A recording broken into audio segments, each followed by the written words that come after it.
welcome to the Sunday Inside Texas Live show brought to you by Academy Sports and Outdoors, joined by the one and only Mr. Justin Wells. How we doing on this fine Sunday, Justin? My man, it's been a pretty nice little lazy Sunday. Watched some curling, wrote Okay. about Peyton Miller, big 4-star out of Anna. Texas baseball looking pretty sharp. Dylan Volantis / Steve Avery looks like the real deal. And then it looks like men's basketball is gonna make a little run. They're right there, I think, on the bubble or a little bit under it, maybe a little bit. But they've got some momentum now, and so there's a lot of good things going on right now in the 40 acres, brother. Yeah, no, that's well said, man. I was pretty dang excited last night, stuck in the volleyball gym and again, love watching it, have a great time watching the kiddo. But I was really trying to find some better service to check out Texas and Missouri because, I mean, hey, right now we're fringe, we're right there with some momentum, but, kind of a little bit of a lull as far as the terms of difficulty in the SEC schedule to see them rally together in that second half after really not a super impressive first half. Kind of surprised we had the lead there. But took it to the Tigers in the second half. So yeah, and again, Texas baseball looking sharp. Maybe we touch on those things here in a little bit. But first, Jay, I guess I got to go real quick and tell you guys that fresh deal over at Inside Texas for $1 for you new members is still active. Come over there and hop on the boards right now. Obviously, tons of off-season content. You got different articles regarding all sports, but plenty for you football heads. Plenty of content to go over there and follow on Inside Texas and get the fine works of one and only Justin. But all right, so the point of this show, it's always quick on Sundays, but there are a few areas that really, really held Texas back on the football field in 2025. I mean, I think that's pretty clear. We saw offensive line play, protection of Arch at times, tenacity maybe in the run game. You can talk about the run game and the blocking all day long. Penalties from the offensive line, penalties from the offense in general, some ill-timed third down penalties from the defense. And so I'm going to give my man Justin a chance, and it's going to be a long time before we can see Texas prove that they've overcome some of those issues. And maybe they don't overcome them all, but just a few would go a long ways. But we're going to ask Justin if there's anything that Texas can do in the spring that maybe restores a little bit of our faith and a little bit of our trust that this is maybe a championship caliber program. And so first, Justin, I know it's, whatever we say, there's going to be some listeners and some readers out there, if they've talked about on the boards, they're like, okay, yeah, we'll see in game time.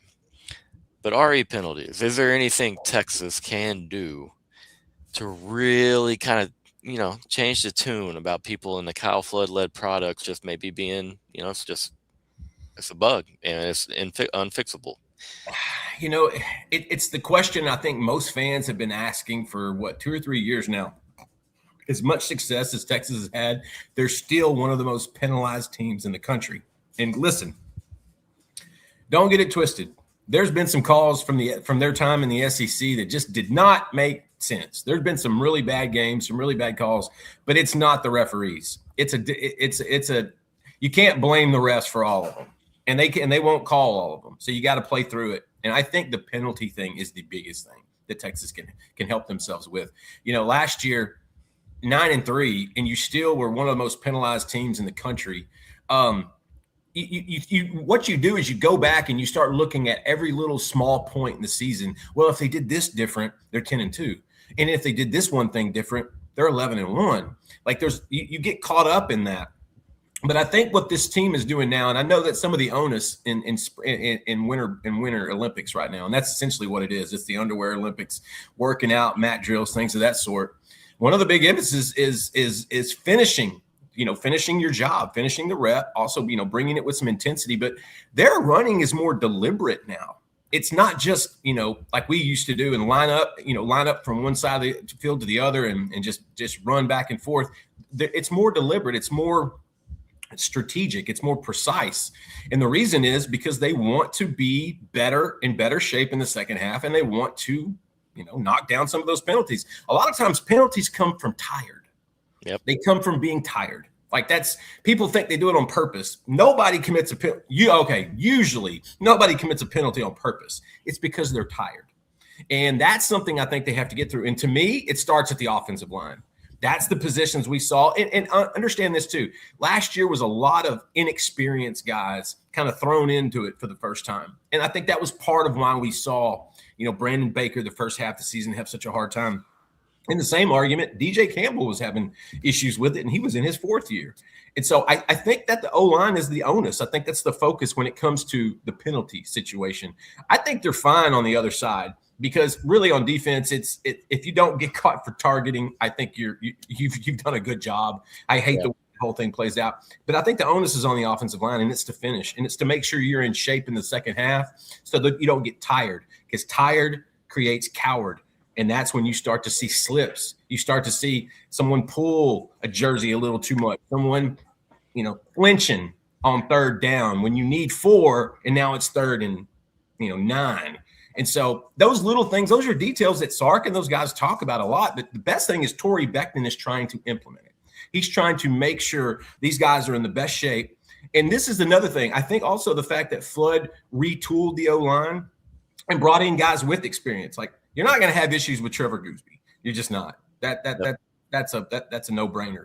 But now Brandon Baker looks really, really good. Melvin Siana, you're not going to have issues with that guy either. That guy's going to be great. Connor Robertson, I don't know how many penalties he had the second half of the season. I know he got better at that part of it. And so it's one of those things, they talk about it a lot, but they're actually trying to implement this kind of stuff right now. And there'll be another onus on it in the spring. When spring football starts, trust me, that's going to be something that is talked about a lot, because they'll go back to, 2 plays here or there is the difference in 9-3 and 11-1. Texas wasn't blown out.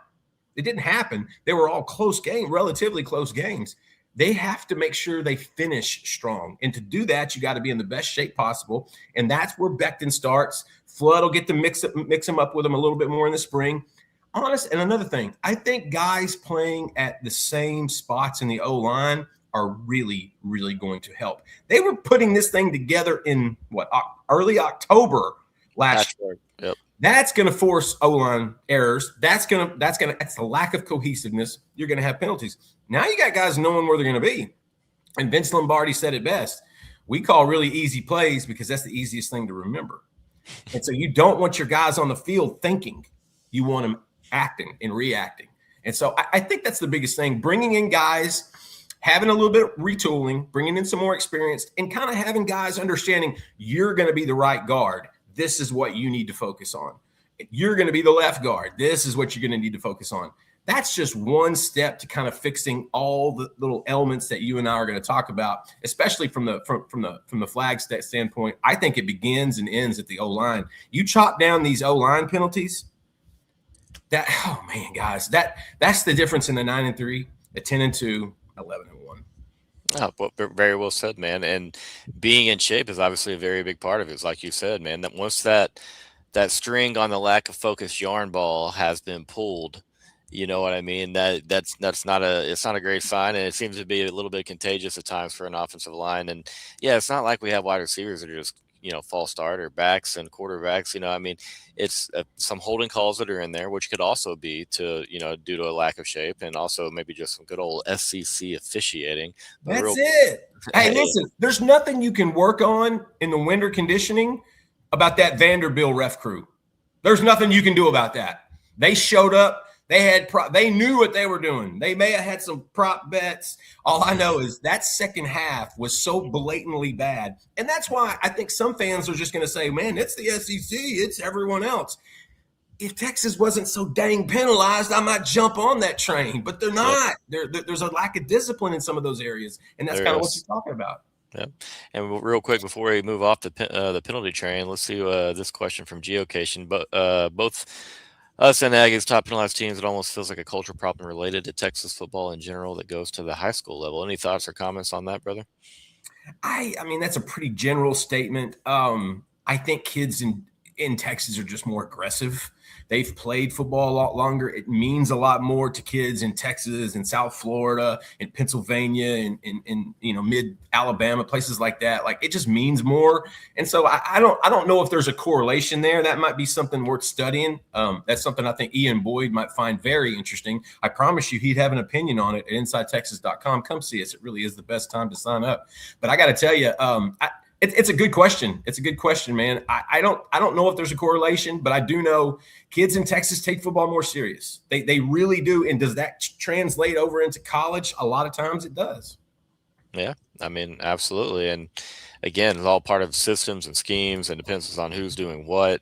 And yeah, at times there are just, penalty plagued individual players, and it's still a bugaboo even when they get to the highest level of football and they're playing on Sunday afternoons. You hear fan bases and see fan bases complain about them all the time. It happens. And one thing I will say is that, and again, if you read Inside Texas, you'll see that Texas is, simulating some snap counts when they're Yes. doing their running. And, to me, that was rubbing my weasel hands together, because if we just, like you said, a play or two here or there, you don't extend a penalty, or you don't extend a drive in Columbus, Ohio. You don't, you're better conditioned. You don't give up multiple fourth downs in Athens. I mean, little things like that, man. But again, so all right, guys, thanks for hanging out and talking about some of our fatal flaws, and if there's signs in the spring that Texas is working on fixing them or has fixed them, maybe.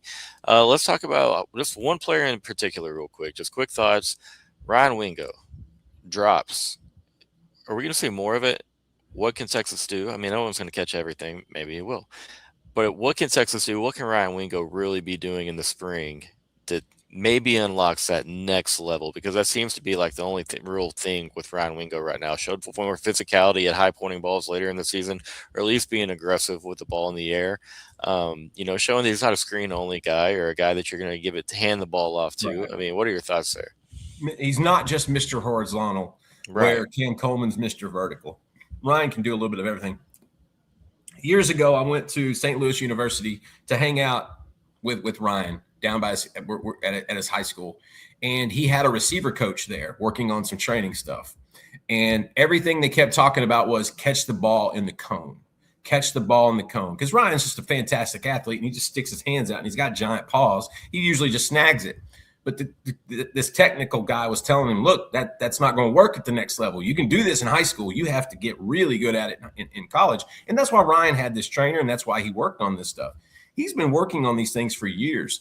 And a thing we've noticed is from his senior year in high school to his freshman year in college to his sophomore year, each year the drops have declined. And I think it's because of focus. I really, really do. I don't think you have to relearn how to catch the ball, but I think it requires an innate focus.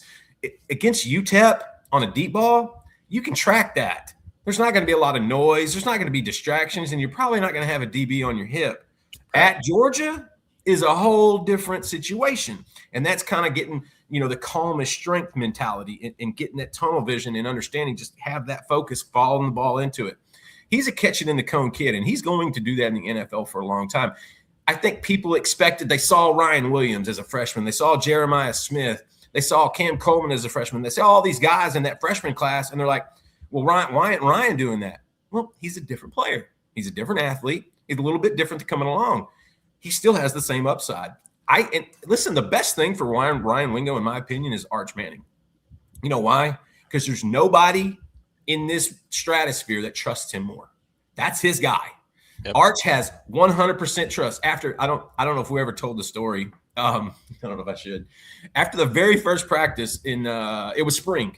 And no. It was fall. Very first practice in fall of Arch's second year, Ryan's freshman year. Arch saw something, called it, hits Wingo on like the second play of this drill, second play of this drive or whatever. And it was beautiful. And Wingo's driving, kind of jogging back, and everybody's smiling like, wow, that's what the freshman looks like. And Arch is not the starter at this point. Quinn Ewers is. Arch just kind of leans into him and goes, we're going to do that a lot. Get ready to catch that. And like that gave Ryan a ton of confidence. Yep. When your quarterback believes in you like that, you know this, you're an athlete, you're a coach, you understand this. That gives you another level of confidence. I think that's what we're seeing with Ryan. He's slowly progressing into what he's going to become, which is going to be a very dynamic wide receiver. I think he's going to get better on the track and the ball and the deep ball. But at the same time, the way he handles the intermediate passing, he looked good last year. It's just the deep ball that doesn't seem to always connect the best. And granted, best catch he had last year was against Texas A&M. Yep. When Arch clearly overthrew him. And you know what he did? He caught it in the cone. I got a picture of it. There you go. And so that confidence is the biggest thing for Ryan Wingo. He's going to only get better. He's going to get targets. And now that he's got a Cam Coleman, a guy that can track deep balls, maybe Ryan's forte is that intermediate, that 5, 10, 15, 20-yard spots there. In his last 3 or 4 games, Ryan, I thought, was fantastic. No, absolutely. And that's the thing you talked about upside. Ryan Wingo clearly has not even played the best football that he will play. There are some other receivers that you mentioned that were standout freshman receivers. And I'm not talking Jeremiah Smith. Like, give that guy all the flowers. Yeah, he's a unicorn. Yes. A name like Ryan Williams, where you're like, maybe we saw the best we'll see as far as his time with Alabama. Another guy who's incredibly talented, and they have their own O-line and quarterback issues, of course. But that's for sure with Ryan Wingo. His best football is coming, just to make that point. And that was well said. Excited to see what he does, because again, it sounds like the guy works incredibly hard at every offseason, and he is making growth, as you've brought up. Real quick, guys, let's hear a real quick word from the old sponsor for the Today's Show, Academy Sports and Outdoors, and we'll get right back to talking some fatal flaws. Fast one. Same day delivery powered by DoorDash. All right, so been a bugaboo for a while under Steve Sarkisian. Okay, it got a little bit better in my opinion when you implement the legs of an Arch Manning. But let's talk about red zone offense, because we're talking about things that cost Texas football games, and you can't talk about Columbus, Ohio, without talking about the red zone story of the game for Texas.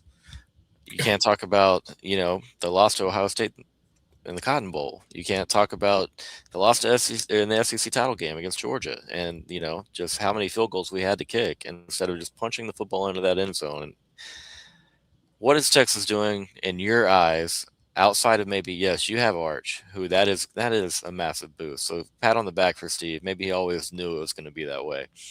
What are ways that Texas can improve that red zone offense? Because again, these coaches are scheming on it now. It's not going to be something they get to August and they're like, well, damn it, we need to look at red zone offense real quick. Let's take a look at what we can do there. I mean, I wish there was some magic pill you could take in the red zone stuff would just alleviate, because Texas does really well on those previous 80 yards to get to that point. They do that very well.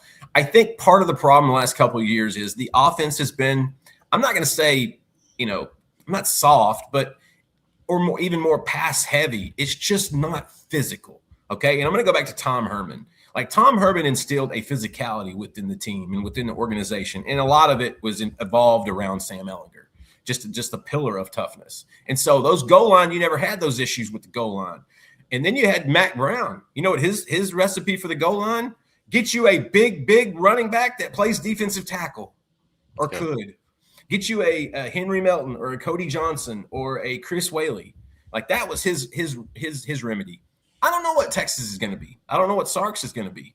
I know they have to bring, if you're gonna mash people at the line. And what I remember, I think, is the last time Texas lost to Oklahoma. It might have been 2022, when they got stuffed 4 plays on like 2-yard line. And I remember Jake Majors had got hurt. Connor Robertson had come in. I think Connor was like a redshirt freshman, redshirt sophomore, and he just wasn't ready for it. And I remember Kip Lewis, the linebacker for Oklahoma, stuffing somebody twice, and just thinking, they're not physically imposing. They're kind of it. You see Sark, you think flashy quarterback, gunslinger, throwing it all over the field. Well, in the red zone, and even in the goal line, you gotta have this measure of physicality.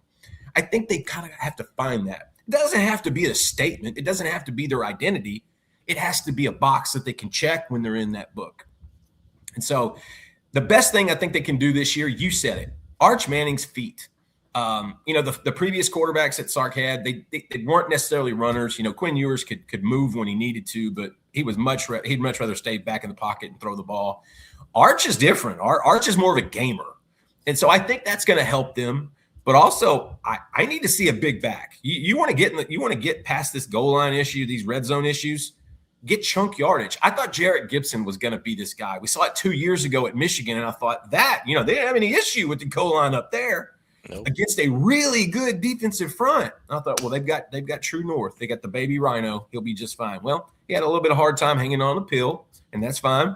They're going to need to find somebody in there. And the truth is, I don't know who on the roster is going to do that.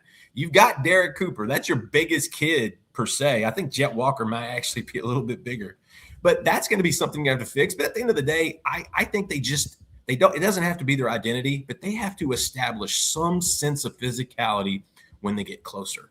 It can't be just, a lot of times they were throwing, it was Ewers throwing rub routes or mesh stuff to Matthew Golden. That was actually the way they scored half those buckets was in the red zone doing that. Arch needs to find that. Is it with Cam? Is it with Nick Townsend?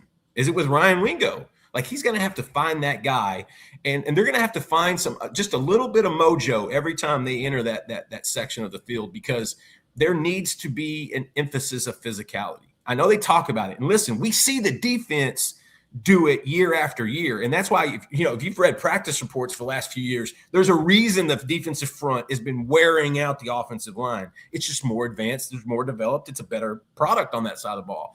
I think Texas may have caught up in a sense to that, and I think that's going to help them as well. They're getting pushed around in practice by one of the best defensive fronts. I think that should help, and then maybe get away from tendencies. And I know if Steve Sarkisian hears this or learns this, he's going to get really upset because he hates that word. But my man can fall into it sometimes, just like any other really good play caller, confident play caller. Get out of the tendencies. I think that here's the answer. It's Arch Manning. You got a kid now in his second year. You get a kid now that's actually learned when he needs to stay in the pocket and when he needs to run. He's got a few more weapons around him. He's got a better offensive line that's been retooled, that understands where they're going to be in the fall a little bit better. To me, if you add up all those data points, I think that gives you a few more scores in the red zone in 2026. Absolutely. And it's just not something that you're going to do as far as taking Arch and using him as a Sam Ehlinger under Tom Herman or Never. a Tim Tebow under Urban Meyer. Never. But like you had in Ohio State, where I think the designs were good, didn't execute because we weren't nasty enough. And yes, that's the biggest thing as far as red zone offense, in my opinion. When you can run through people, when you can line up and run, you listed so many backs under Matt. Everybody and was so great for Texas in the red zone. Then so we're going to turn. We're going to hand it to this guy, and if we have to run play action one time, maybe in the next 4 or 5 downs, we'll do that. And the life was really simplistic. But for Texas, we make offense look really, really difficult sometimes inside the red zone. So for one of Cam Coleman, definitely got to mention his name, and having the ability to win 50-50 balls, maybe, definitely clearly the best on this roster, at least for Texas at the wide receiver position. That should help as well. But, man, it's just fun to turn around and be able to run the ball. And I am a little fearful that with the additions of Raleek and Hollywood at the running back position that, it might look a little bit more like the 2023 offense where you have Keelan Robinson and you have Jaden Blue getting out into the flats a lot. And, again, it can work. It's going to be a lot of speed there because, hey, if at the end of the day, you have the tuck it and run option for Arch, which is proven to be, effective at times. And even when he's not tucking it to run necessarily, he's seen some things open up downfield, and sometimes it gets bailed out by a really good catch, from Ryan Wingo there against A&M. But it looked like he became as open as he was because A&M was fearful of the legs of Arch Manning. And so they've got a lot. We're going to see more of that in 2026. We're going to see the residual effects of that. Right. And so it's going to be fun, man. I mean, it should be better. Again, though, just being nasty at the point of attack, having a very physical attack. Maybe we see more 12 personnel. That was not effective last year, especially early in the year. I'm not sure that's going to be effective in 2026 either. I really don't. You bring up a good point. But, man, with 12, you want to have 2 really capable tight ends if you're going to take one of these really good receivers off the field, man. And that's going to be a big question we're looking in the spring. And you and I will talk about this again in the next few months, is how much they do shift from that 12 to 11. If you remember the second half of Mississippi State last year is when it changed. Mm-hmm. A.J. Milwee was in the booth. He saw some stuff. He decided, hey, we need to try this. The rest was history. Texas could score on anybody, anytime, anywhere after that point. And I'm with you on the physicality. It's football. It is the ultimate physical sport. Yes, you can get by people with speed and quickness and twitch, but when you get down to it, you got to run through some people sometimes. And it's a mentality. And that offensive line has to take pride in it. Not only are you protecting, the Prince, you got to take pride in getting that extra 3 yards, that extra 4 yards. And so I think bringing that physical mindset, having some more leadership on that O-line, I think Gooseby is going to be tremendous in that department. I think that's the biggest factors to help them.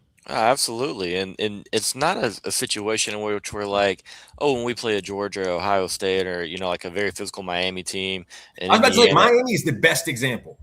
You're gonna. I just want to trade blows with those teams. Maybe we might have a gain for nothing or a gain for a yard, but we also have to have the ability to line up with them, expecting it to come and pick up 5 or 6, to Yeah. keep them honest, to lean on those defensive fronts a little bit. Because right Yes. now, playing Texas as a D lineman, I mean, maybe it's strenuous because you got to chase Arch around for a while, but I mean, we're just not doing a lot of leaning on. Is my point. And so, yeah, like you said, man, again, at the end of the day, you're going to have a pretty big, a nice little ace in the back of, your back hip pocket there with Arch Manning. And so we'll see. There's been Gunnar Helm under Quinn Ewers was a big red zone target, and then Matthew Golden has established himself as an incredibly dangerous red zone target there. And so somebody seems to always kind of rise up and be that option for Texas. I got an H-back for you. And you know who I'm talking about. We saw it against A&M. That play call to start the fourth quarter was the best play call of that game. Yeah. He can do that again. Now they tried it against Michigan, and Michigan was waiting for it. Yep. But Nick Townsend's got some H-back in him. Let me tell you something. That kid did some crazy stuff on the track and field. I know he's a football player, but he's got that ability. He might be that guy that could kind of get you an extra 2 or 3 yards. If not, a de facto fullback. Let's throw it back. Let's get some Bill Schneider up in here. Let's get some Kansas State fullbacks. Do what you got to do to punch it in, because the field goal kicking is not going to win a national championship. We've seen that. If anything, it'll cost you an SEC championship. Thursday night, Pack and I were on here talking about bringing in a little triple option and what it would look like, just having some fun. Oh, having a little fun because some misdirection. You've got the backs. You got some toss inside trap. I'm saying, you bring like Niblet in the backfield, and you have him flat out for the fake toss, and then you got your right guard pulls, and you got that inside trap. Come on, you viewers better be taking notes. I'm saying, cowboy out, fake the toss, trap inside. Texas ran a little trap last year. Yes, a little. Maybe we see more. Poquito. Yeah, but it's going to be a lot of fun, man. Because again, Sark has a lot of tools, and what does it look like though? And if Texas can take that next step with the offensive line, as far as cutting down some penalties, but also winning at the opponent tag, being just a little bit nastier, Kyle Flood's shown, man, that he can protect the quarterback. It might not be the prettiest in the run blocking department, but he can protect the quarterback. It took a little longer than we needed to see last year. I mean, I know we're hard on Kyle Flood. I understand. I get it, guys. But it took a little longer. But once we had the pieces in place, like Justin said, people are going to know where the hell they're playing this year, which is, this is Division I football, and sometimes it's easier said than done for that to, come to fruition. But it is what it is. I definitely expect an offense that, there's going to be a lot of potency there, man, but you got to take that baby steps. Baby steps. Give me that physicality. We'll see. Justin, any other points, any other thing that you can think of that really kind of held us back and that you might want to touch on that, hey, I think Sark's making progress in that particular department or regard? Man, that's a good question. Really, penalties in the red zone were kind of the two things that have been sticking out in my mind the last couple of years. I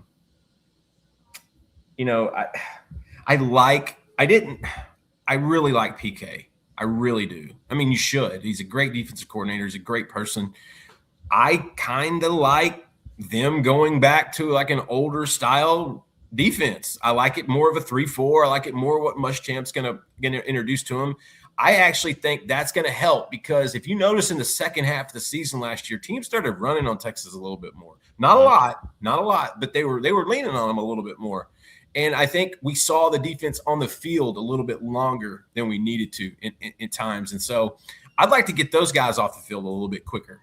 And I think, and that penalties have to do with that too. Don't get crossed up in the secondary. We saw some safeties that weren't experienced last year bust some pretty big plays that cost Texas a few times. And so if there's one thing, I want everybody aligned on the defense, because we had so many kids. They had so many kids coming in and out and changing in and out. I think PK system may have been a little too much, where Muschamp's is a little simpler, a little bit easier to diagnose. Now, if they start blitzing off stem and stuff like that, I'm just going to go crazy and love it. But I mean, we're picking nits at this point, but I want to see the defense off the field a little bit quicker. I thought in the second half of the season, they kind of wore down a little bit, and they brought in some new defensive linemen. They got incredible, talented young defensive linemen. That defensive front's going to be good. The linebackers play. I'm kind of curious to see how that's going to play out because you just don't replace an Anthony Hill or an Leon LaFau easily. But I'm going to say the new defense. I'm going to say, listen, PK's worked brilliantly in the Big 12, but Sark kind of saw the bigger picture. And it wasn't long term going to be sustainable in the SEC. It just wasn't. And so I give Sark credit for making a tough decision. You know, him and PK have had a history, and PK had a great track record at Texas, and he did exactly what he was asked to do. But that's my thing. Get this defense off the field a little bit quicker. Because honestly, if Texas can establish the run in the second half and get a lead, I think they're going to lean on guys more. I don't think they want Arch Manning running the football that much. You and I both know that. Now, he's going to do it because he's a gamer, and he's going to do it when he needs to. But this is the OC saying, let's bring some of those hits down a little bit. You only got so many hits you take in your body. Your body has so many hits they're going to take, and then at some point you break down and you're done. I kind of like to see them, tweak with that a little bit as well. That was a big one. I can't believe I didn't even lead with that. I had that off my question sheet, man. But no, definitely the Muschamp hire is something that you got to give Sark a lot of credit for because, like you said, just coming to the PK era coming to an end isn't something that a lot of people thought was possible due to the success that he had with especially the 2024 defense and how elite that defense was in comparison to any Texas defense and in a while. That was a defense that really stood out, and he's at the forefront. He's the defensive coordinator. It has to be all his doing. And again, credit to PK, but he just really he has to have somebody there in that back pocket to marry that back into his front end, and that becomes an issue. And it just, for me, it was the further we got away from Gary Patterson and his help and tutelage in that regard. And I mean, again, PK did great things. But I mean, look at the edge development and then some of the edge players that he was able to bring in. Texas wasn't rushing the passer like that under Tom Herman, and so no, they were rushing the passer, but they weren't getting to the passer. Right. He filled in the blank. Yeah, and again, just one random of many things that he did well. But at the end of the day, I mean, the talent that you have on this roster. And the bend but don't break style, obviously it didn't really fly for a lot of fans when you're giving up yards at the end of half to Kentucky and then the end of game to Kentucky, and Mississippi State's breaking off 75-yard chunk runs for touchdowns against you. All of a sudden, you start asking a lot of questions. This doesn't mean that Sark had to make that move, but yeah, power to him, man, for making that. This is going to be something that it's going to be fun to watch regardless because Muschamp's going to bring a lot of energy, a lot of fire, passion, etc. And there's He also brings the element he knows himself. Mm-hmm. Every coach goes through this. Am I a head coach? Am I an OC? Am I a DC? Like, what's my best fit? I think Muschamp's figured out his best fit's probably being a defensive coordinator. I think that is tremendous. I mean, you want to get a guy that wants to climb, and don't act like Muschamp doesn't want to climb. He would love to do that. But he's already kind of at the mountaintop when it comes to college football in Texas. And I think Muschamp knows himself better now than he did, say, 20 years ago. And I think that will speak volumes. That's really well said, man, because he did try, obviously had to have his run, and you've seen it with their run as a head coach, and you've seen it with many others. You know what I mean? They know who they are in the end, and he's definitely a DC, in my opinion, who's going to come in and a little extra added energy, maybe a little bit more nasty, and probably a little less soft coverage on second and longs. I would expect. I'm just saying. You want to get Texas fans mad? Play Manny Muhammad 10 yards off on a 2nd and 3. It's like, come on, guys. Deep breaths, man. Deep breaths. It was hard to watch at times over the season. Call it how it is. But again, credit to Sark for making that move. Hey, Texas can get better in a lot of ways. And like you said, you didn't really get blown out, save a really bad fourth quarter in Athens. Yeah. Kirby got a little tricky on us, and Texas – year before, same story. You know what I mean? They go in and they compete. You just got to clean up a few areas if you really want to get to that next level. Again, a lot of other teams are going to be working on the same thing right now, but I like what Texas is working with, Justin. I think we're going to be okay in the end. Guys, really appreciate all y'all watching and tuning in, commenting. We love to have it. Y'all make the show, but again, hop on over to Inside Texas, take advantage of that new member deal, or just go read a column if you haven't been on today, man. Some good stuff on over there already. Let me say goodbye to David Williams. David, we miss you. I restocked the refrigerator at the Inside Texas office with Big Red, and you didn't come. You didn't show up. Now we got 2 cases of Big Red just sitting in the refrigerator. Nobody's drinking that 36 grams of sugar stuff. David Williams, come see us. We miss you, brother. Come see us. You got a lot of questions in these things today. I'll answer every damn one of them. Come give us a shot. There you go, my man. Always appreciate the commentary, guys. Thanks for being here. And until next time, we'll see you on Inside Texas.